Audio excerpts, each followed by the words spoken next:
not knowing where you're going is an approach because you get to explore things without being bored, and you get to find yourself as you work.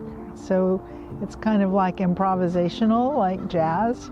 So you end up moving from one thing to another, and I don't know, staying open to what the moment dictates, what you feel like you want to see.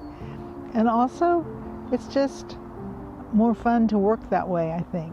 Well, one of the things that I think is interesting in my work is line, and I do have an energetic line that sometimes wakes up a painting when I'm in the midst of working on it. But I've always been interested in drawing and drew every day as a child. There's a fluidity of line with ink drawing that's also very intriguing to me, and I love working with pen and ink. One thing about the calligraphy that's intriguing is they're like beautiful drawings that we can't discern the meaning of. That also reminds me of something that interests me in work, abstract work, is there's a kind of a code, and we're all trying to understand the work and break the code in a way. I think it's interesting that the word image is in the word imagination, because I think imagination is part of what we're trying to capture and engage with when someone looks at paintings.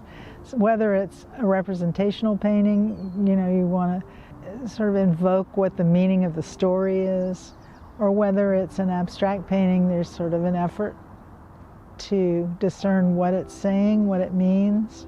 Artists all hope that their work will survive them, but tiny percentage does. It really has to do with the moment now and working now and connecting with people through the work. This whole life of exploration and knowledge of the materials, it's sad that we die because then it's all gone. Once you're gone, that knowledge is gone. But at least there's a sort of artifact of it through the work.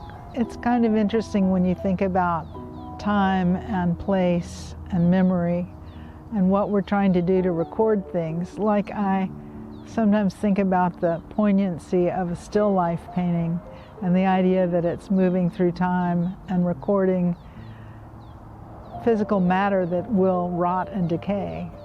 It's almost like it's all a fingerprint of our own perception, that painting, that we're making the painting, and that it lives beyond the object being painted. I do it because I love to paint, and I love the color and the light that comes through the color, and exploring the plane, the picture plane, and how to interrupt it and how to surprise myself with it. I just love the material of paint, and always have.